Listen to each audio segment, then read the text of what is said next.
In 1959, a group of Russian college students took a trip to the Ural Mountains. They were found frozen and missing pieces. One person's tongue was even separated from the rest of them. What happened to them? The mystery remains unsolved to this day as the Dyatlov Pass incident. You're watching Darkness Prevails, the best place to share your creepy stories with the world, because this world is a strange one. Russia is a vast nation, ancient and mysterious as it is cold. Despite our disagreements from time to time, the Russian people are just like us, but in Russia, they have their own unique horrors and folklore. Enjoy the following allegedly true scary stories from Russia. If you want to hear your story in a future video, I'm looking for stories about Chick-fil-A. If you've got a story, send it to me at darknessprevails.org/submit.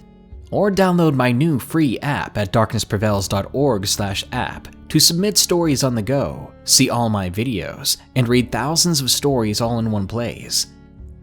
Now then, cheeky breeky, are you ready to get freaky?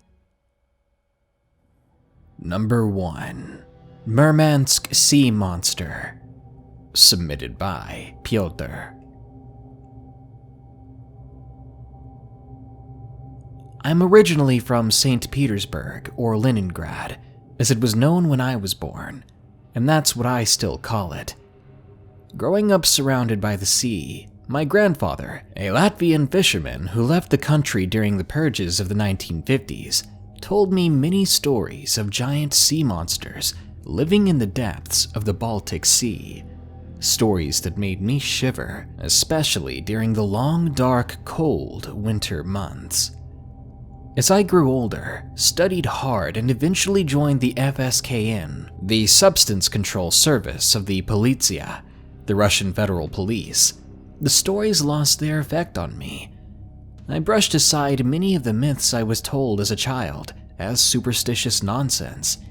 To me, the world of crime was plenty scary enough already. It was a world we needed to desperately fight back against, one that was definitely real. But last month, everything I thought I knew changed forever. Last year, I was reassigned to Murmansk, a remote northern port with a bustling shipping industry, but also a dark side. Murmansk was once a Soviet submarine base, and today it still has the world's largest collection of old reactors, as the areas near Murmansk have become a dumping ground for old Soviet junk. Cleanup efforts are underway, but they won't be done for almost another 40 years. I wasn't too pleased about being anywhere near a region with that much radiation, but reports of smuggling substances in and around Murmansk port had to be dealt with by someone. I was just unlucky enough to be assigned there. Murmansk turned out to be even colder than I expected. Trudging through snow to examine suspect shipping containers in February is not a particularly nice task, especially when you haven't turned up anything in these suspected shipments in 3 weeks, and have both the Port Authority and your superiors breathing down your neck for some sort of arrest. To calm myself, I eventually took up smoking, watching the ice drift through Kola Bay under sheets of driving snow. This was a routine I kept up even during the beginnings of the mid-March warming, when being outside started to not require pulling up your face covering again. One of these nights was especially clear. There wasn't a cloud in the sky, and as I looked out over the bay and at the hundreds of stars I hadn't seen in months, I was smoking a cigar in celebration because I'd just received word that I'd be getting a much warmer and cushier desk job in Moscow in just a few weeks, as crime had dwindled down here since my transfer. As I looked over the bay and savored a return to my comfort zone, movement caught my attention. I frowned as I saw a mass, darker even against the pitch-black sea, moving through the harbor. I stubbed out my cigar as I radioed the Port Authority, asking them if there were any expected ships inbound. It was 10 at night, and the port should have been closed an hour ago. No, they said. but we're getting an unidentified trace passing the harbor. The radar guy asked me, whatever it is isn't answering our calls. Do you see anything? Yeah, I replied, cursing under my breath. I figured it was just my luck that now, at the end of my tenure, smugglers would show up in the middle of the night and ruin my transfer chances. I ran inside and got a powerful torch to light up the harbor. I ran along the pier, then I turned on the light and froze. The shape was not a ship at all. It was long and thin, like a giant eel, but an eel that was easily 40 feet in length. Its back was covered in scales so deep a blue that they were almost black, and as I scanned my torch up its side, the beam caught a reflective eye. It was like a shark's eye, staring right back at me. But the light from my torch must have startled it, because it turned almost a full 90 degrees, then churned through the harbor, slithering its way back out of the sea. I couldn't move, didn't even respond to the yelling from my boss Yuri over the radio, asking me what I saw. I didn't move until he himself came running up the harbor wall, yelling at me to respond, but stopping when he saw my mouth agape, eyes glazed over in disbelief. Yuri took me inside and gave me strong tea, put a blanket around me to treat my shock. Quieter and softer now, he asked me to tell him everything I saw, and I told him everything, how it reminded me of the sea serpents my grandfather told me of as a child, admitted that the monsters must be real. When I looked over at Yuri, I was even more shocked because he didn't look surprised. He said to me, "We call it zmeya," he said, the Russian word for snake. No one knows what it is or where it comes from. All we know is it turns up every few months and leaves a lifeless wave of seafood in its wake. Seals, sharks, even whales, you name it. The thing is big enough to eat anything else.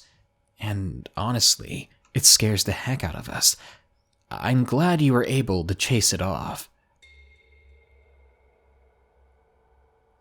These days I work in Moscow, but the image of the giant beast swimming through the Bay of Kola is still burned into my memory. If you ever go to sea, never remember how little you really know about it. The zmeya may very well be only one of the many creatures never seen by science in the dark waters of the world. Respect the sea, and don't ever dismiss the stories out of hand, because you may one day be staring down a legend yourself. Number 2. I used to live in a haunted house. Submitted by Karita M. The story I'm about to tell you happened in a small village on the Russian border. I was about 7 or 8 years old when my family moved to a house that was built by the previous owners. By the time we moved in, the house must have been 70 years old. The place had a main floor, an attic, and a basement. The basement was where the sauna was. I always hated going down there alone, and didn't enjoy going to the attic either. I'll start with my mom's experience. I was 16, and we had already moved out of the old house when she told me about this. She said that she never felt welcome in the house, and she was slightly afraid every time she was inside alone. One day, when she went to get something from the attic, she heard a box fall onto the floor on its own. This obviously scared her, especially since she knew she was alone in the attic.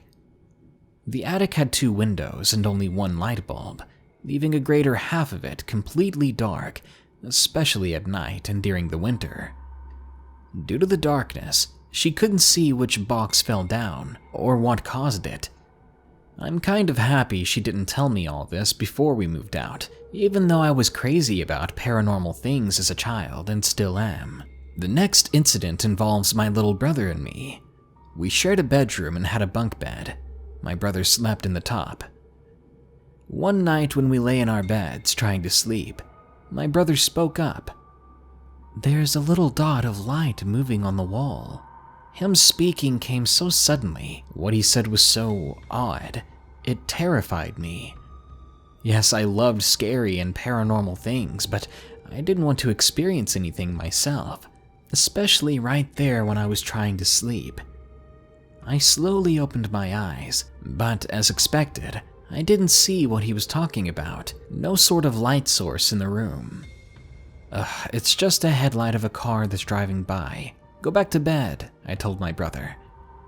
There was a road right next to the house, but it wasn't busy at all, and it was simply impossible for a headlight to shine in our room through the curtains. I don't know if my explanation calmed my brother down or not, because I turned around and continued to sleep. The last thing I know of happened to me. My parents, little brother, and our dog were all outside, but I was inside, playing a text-based role-playing game on my laptop. What a nerd, I know. The laptop was unsurprisingly on top of a table. Now, I have to describe the table a little bit, as it's important to know what it was like. The table was extendable. It was basically in two parts, and a third one could be installed in the middle. A leaf, I think it's called. Underneath the tabletop was a frame that also was in three parts. For some reason, the frame of the extension part was able to move around as if it had hinges. If the frames moved, they would make a lot of noise, and this is important. So I was happily playing inside when it happened. The table began to shake by itself violently. It made the loudest noise I'd ever heard.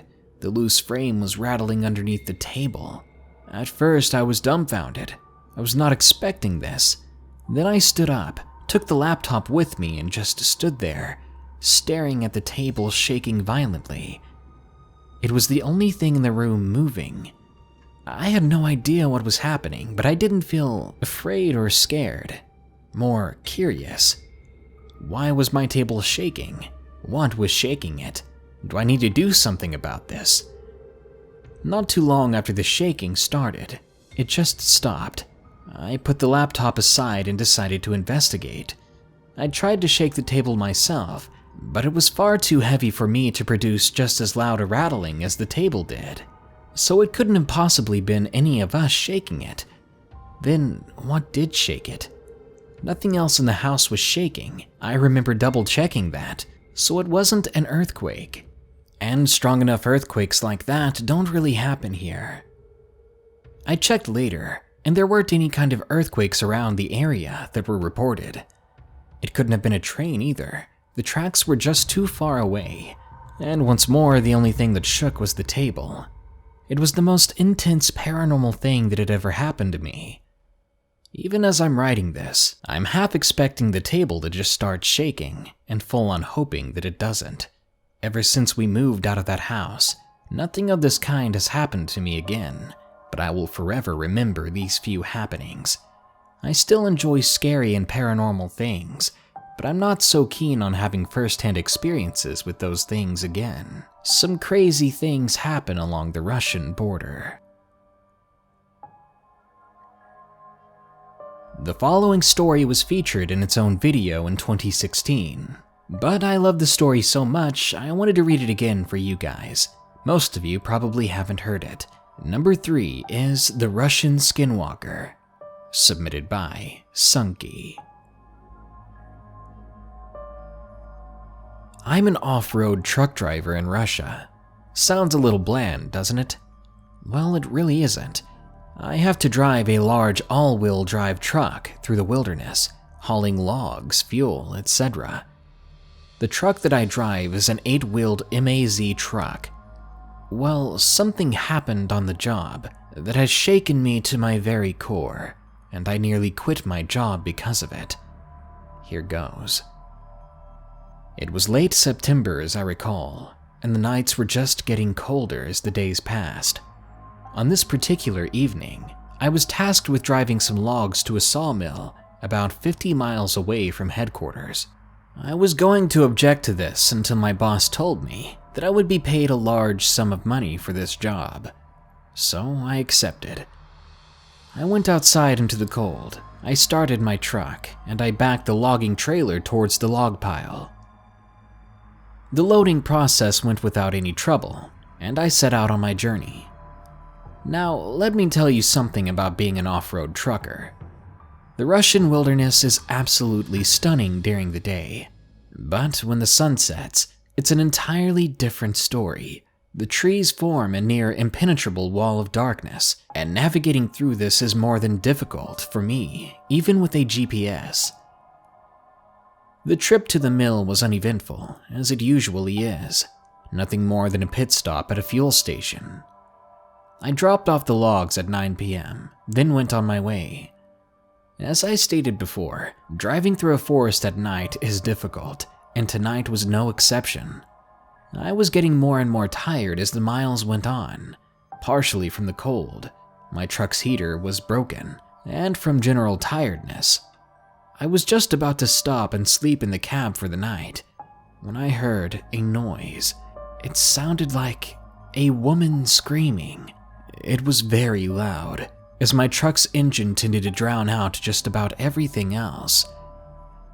I slammed on the brakes, grabbed my flashlight, switched off the engine, and I jumped outside. "Is anyone there?" I called out into the darkness. I waited. There was no answer. Cautiously, I advanced a few steps eastward. "Hello?" Again, nothing. And then there was a loud crack to my left, and I immediately spun around, shining my light at the source of the noise. I stood stone still when I saw it. It stood about 15 feet away from me, staring. It stared at me with large, unblinking canine-like eyes. Its legs were long and thin, but not at all bony. Its arms were of the same description, long but not bony.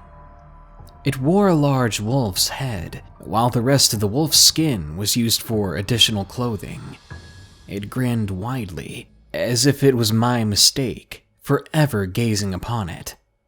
It pointed a clawed finger to me, opened its mouth, and screamed. It was the same feminine scream as before, the one that had caused me to stop in the first place. I began backpedaling towards my truck, never taking my eyes off of the thing. I scrambled back into the cab, frantically jamming my key into the starter. I kicked the truck into gear, and I floored the accelerator.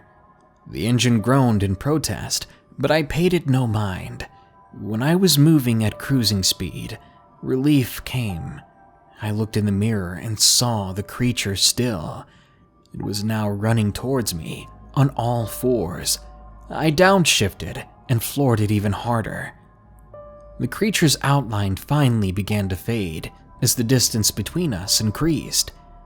After a few miles, the creature was no longer in my mirror. Confident that I had evaded it, I stopped in a clearing and I relaxed. It took me a long while to go to sleep, but I did.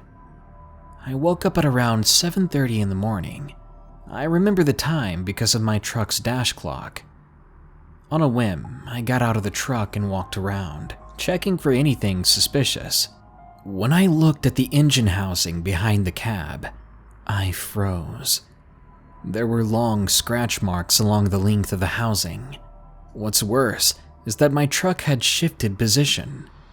The previous night when I left it, it was parallel to the forest path, but now it was perpendicular to it, as if it had been turned. For this to happen, it would require a massive, ridiculous amount of strength, as these trucks weigh many tons. I climbed back into the cab, and I drove the remaining miles back to my headquarters, horrified. When my boss saw the scratches on the truck, he read me the riot act, and I simply nodded and agreed with everything he said, as I was too tired and too scared to argue. I was demoted to doing paperwork for a short time as punishment, which was fine by me. I didn't want to go back out there. In my spare time, I did some research in hopes of getting some answers, and discovered that what I'd seen was known in the US as a skinwalker, a creature of Native American legend. It's said to wear the skins of large animals as clothing. It can mimic voices and preys upon people. It was during my research that I had a very disturbing thought. If it was primarily a US legend, how in the devil did it arrive in Russia? Needless to say, I requested a different route after I was promoted again. Number 4. My Weird Experience in Russia, submitted by Lulu. Before I tell you this experience, I'll give you some information about myself. I am 18 years old, and I have grandparents that live in Russia. I was very excited to go to Russia for some reason. I really don't know why, but I was. Part of it was to see my grandparents, but I think a lot of it had to do with getting away from here. My grandparents live on a large farm. I'd only seen them once before, and that was 2 years ago when they visited for Thanksgiving. When I met them, they seemed a bit deranged and weird, but I loved it. I didn't pay too much attention to it at first. Let's fast forward to when the plane landed. I got off and headed to the exit of the airport, and I met my grandparents at the entrance. They did the usual grandparent thing, saying, "Hey kiddo," along with cheek kisses and hugs. Then we walked over to the car. The drive was about 30 minutes to their house, so I was playing on my phone until we arrived. We pulled into their long gravel driveway, and I saw some cows grazing in the fields, a few sheep, cows, and pigs, and other animals. My grandparents and I didn't really talk much that day. Mainly, I settled in and chilled out in the guest bedroom. Around 9 o'clock that night, I began to hear something scraping at the door. I got up and creaked open the door. I audibly gasped when I saw my fully unclothed grandmother sitting in the middle of the floor. The house was one floor and my bedroom was down a long hallway. There my grandma was, just sitting there, not moving. Her back was facing my door, so she couldn't see me. I was so creeped out that I shut and locked the door, then ran and hid under my covers, already regretting coming here. I couldn't get the vision of my grandma on the floor out of my mind. I had noticed earlier that day how long she let her nails grow, and I thought that was gross at the time, but now, seeing them silhouetted in the darkness, they horrified me. Suddenly, I heard the door creak open. I thought I had locked it. Instead of walking, I heard someone scraping across the floor inside. The sound was a sort of shuffling. Slowly, I peeked out of my blanket. I could see her, my grandmother, crawling around the floor on all fours. She was chanting something, walking slowly, toenails and fingernails clacking on the wood. Then she'd stop and growl occasionally. After a few minutes of this, she crawled out of the room, stood up, turned around, and closed my door. For a couple of hours, it was silent, and that was long enough for me to somehow fall asleep. The next morning, I completely avoided my grandparents. Instead, I went straight outside. I needed some fresh air. I decided to take a walk through the woods. There was a path behind the house that led into the woods, and I figured it would help me get my mind off of things. Several minutes into the walk, I began to see these red patches of fluid on the ground. They were in splotches here and there, and as I went along the path, they got more thick and frequent. They were attracting flies, and soon I heard a familiar growl that stopped me in my tracks. I ran for a nearby tree and hid behind it, trying not to breathe too heavily, but it was no use. As I grew quiet, I began to make out other sounds, a squishing noise as if someone was playing in thick mud, as well as an occasional huff and gasp. Slowly, I peered around the tree in the direction of the noise. Only a few meters further up on the path, there was my grandmother. She was crouched down on the ground, her hands and feet covered in red. And lying on the ground in front of her was what used to be one of the cows. I nearly threw up. I held it in and ran back inside to get my grandpa.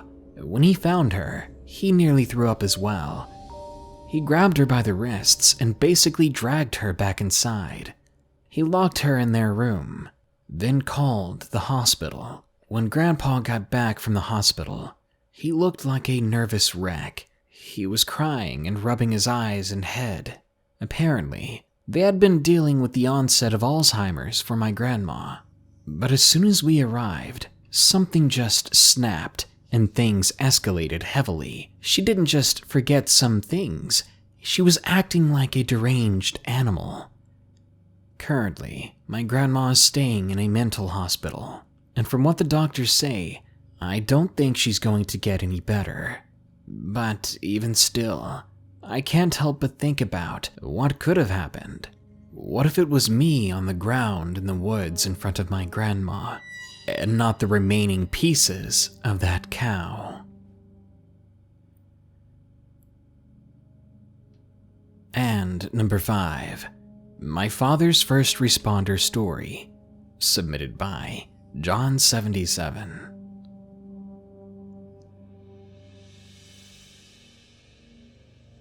This story is about my father, and it begins on a Thursday night in Moscow. It was around 10:30 or 11. It was early December, so it must have been around 12 degrees Fahrenheit. At the time, my father was a police officer for the Russian police force, or as the Russians say, militia. He always worked night shifts. He said that during the day is when people were too calm. Personally, he liked the action and drama that came with being a police officer. You might think that sounds crazy, but keep in mind my father was part of the Russian Special Forces at one point. Well, this specific night, he was doing his regular night patrol when he gets a call for a domestic disturbance. He hates taking care of these because it usually turns into a couples therapy situation rather than something interesting.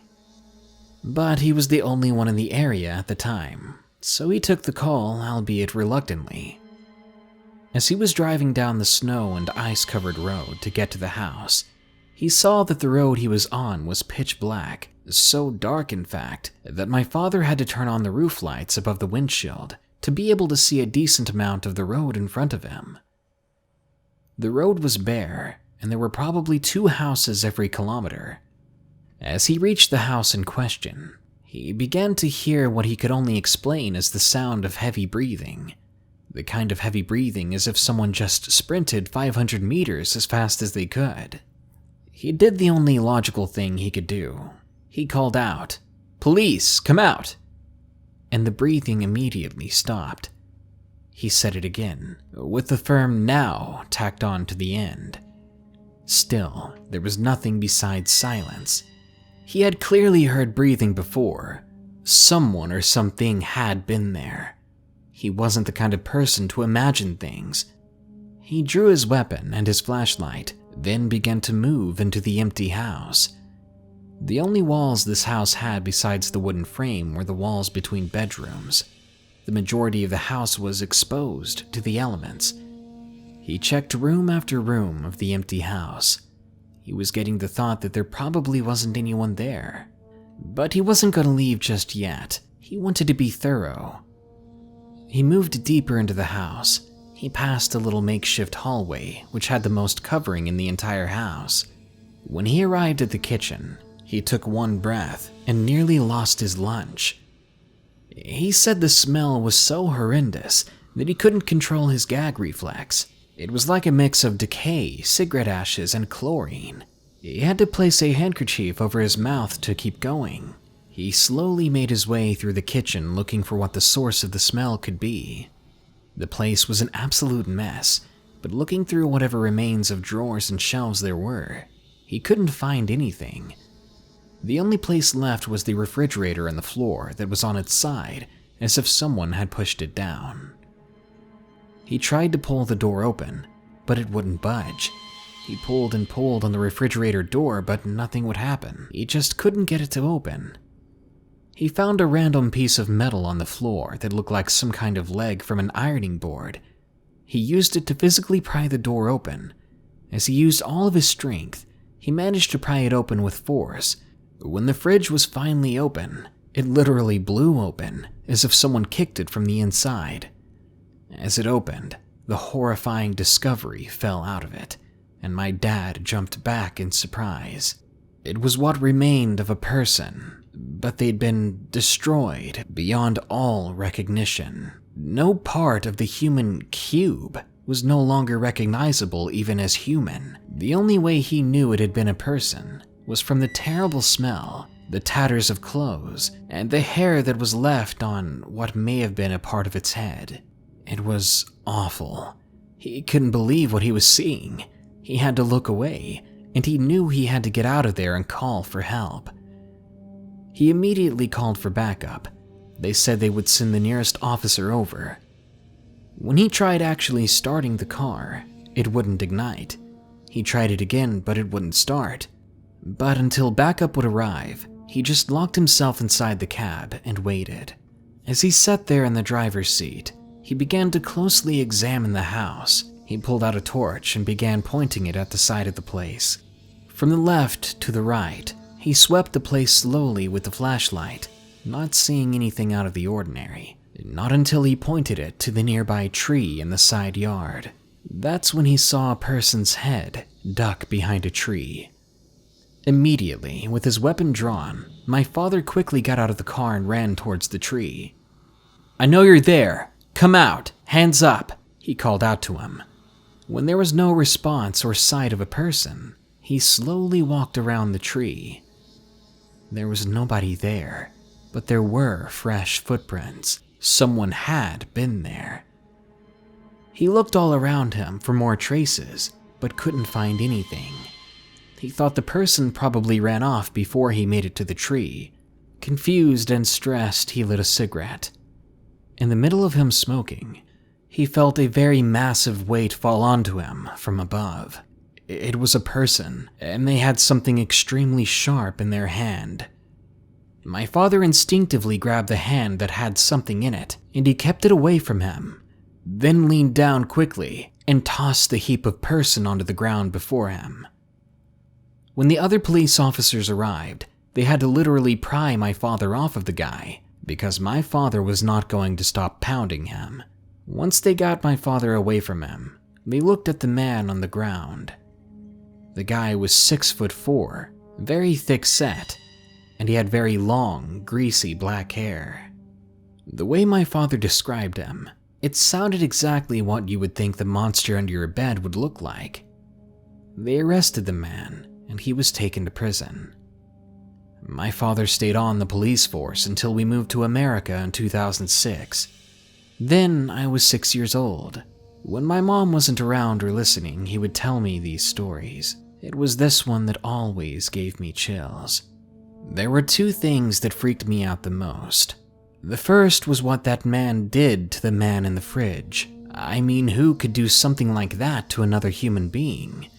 And the second was what my father admitted to me. He said, "When I was hitting that man on the ground, after he had attacked me, I had already made up my mind. I was going to end him. I was going to beat him to a pulp, and I was already thinking of ways to explain to the chief as to why I had taken his life. Because to me, the world would be better off without him."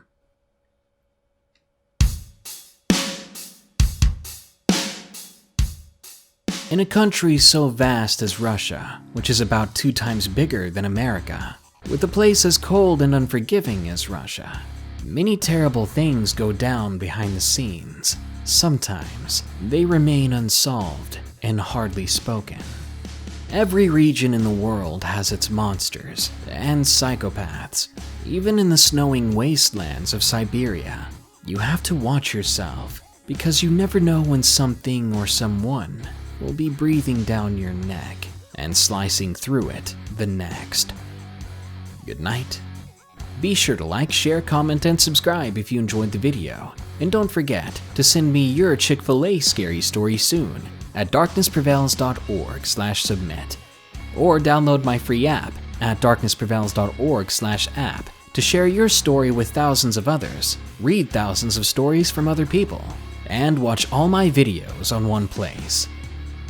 If you want to support my channel further, you can check out my merchandise at morbidmonsters.com, or donate just $1 a month at patreon.com/darknessprevails. As always, here are my 5 favorite early comments from the previous video about the 5 creepiest things firefighters have encountered.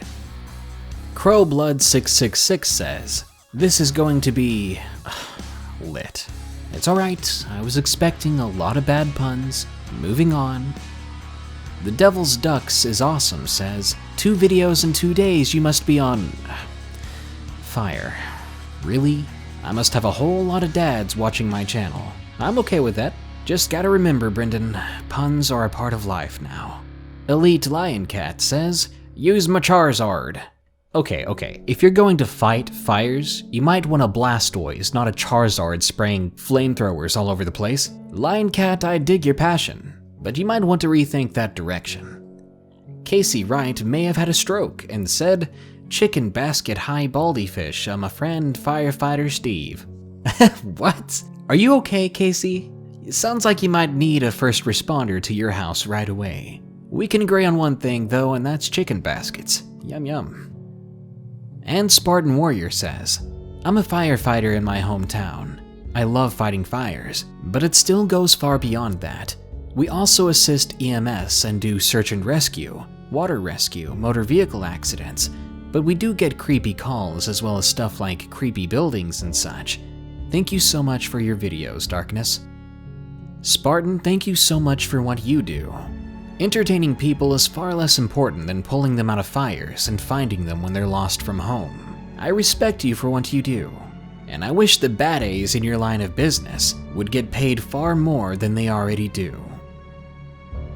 Well, that's all for this episode, guys. Here are the credits to all my patrons who donate. These are the people that give a little extra to keep this channel going.